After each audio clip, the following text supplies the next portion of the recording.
যদি সরকার কোনো নির্দিষ্ট জায়গাকে সাবজেল ডিক্লেয়ার করে, সরকারের সেই ক্ষমতা আছে।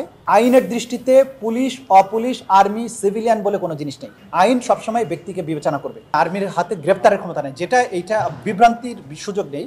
অ্যারেস্টিংয়ের পাওয়ার কিন্তু আইন শৃঙ্খলা রক্ষাকারী বাহিনীর, অন্য কারণে। তারেক সিদ্দিকী গণভবনে 4 আগস্ট শেখ হাসিনাকে বারবার বলার চেষ্টা করেছিল যে সেনাবাহিনী যদি গুলি করে কিছু সংখ্যক মানুষ মেরে ফেলে তাহলেই বিক্ষোভ বন্ধ হয়ে যাবে।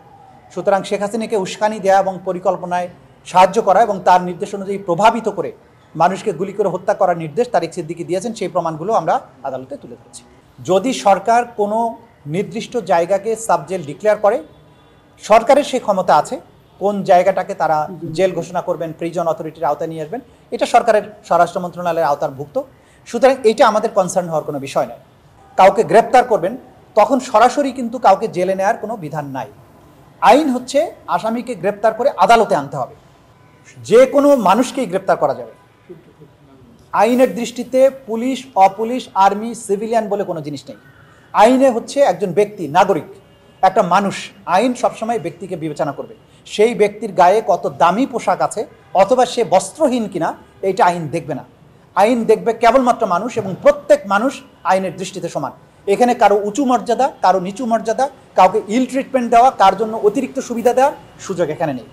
সবসময় আইনের, আমাদের কনস্টিটিউশনের অর্থাৎ আইনের শাসনের মূল কথাই হচ্ছে আইনের দৃষ্টিতে প্রত্যেক মানুষ সমান। সুতরাং বাংলাদেশের একজন বস্ত্রহীন রাস্তায় বাস করা মানুষের যেমন যার অধিকার যতটুকু, ঠিক একইভাবে কেউ যদি ইউনিফর্ম থাকেন, কেউ যদি আরও দামি পোশাক পরিহিত থাকেন, তার মর্যাদাও সেই। সবাইকে আইনের কাছে আসতে হবে। না, আর্মির হাতে গ্রেপ্তারের ক্ষমতা নেই, যেটা এইটা বিভ্রান্তির সুযোগ নেই।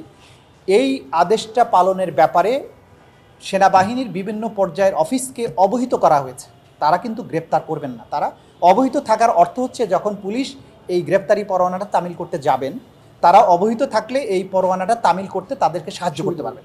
সুতরাং অ্যারেস্টিংয়ের পাওয়ার কিন্তু আইন শৃঙ্খলা রক্ষাকারী বাহিনীর, অন্য কারণে।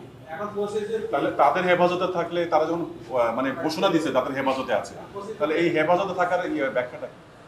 এইটা নিয়ে আমি খুব কম কথা বলবো। যতক্ষণ পর্যন্ত গ্রেপ্তার দেখানো না হয়েছে, যদি পুলিশ তাদেরকে গ্রেপ্তার করে, গ্রেপ্তার করা হলে তখন থেকে তার উপরে আইন প্রযোজ্য হবে যে 24 ঘন্টায় তাকে কোর্টে আনতে হবে।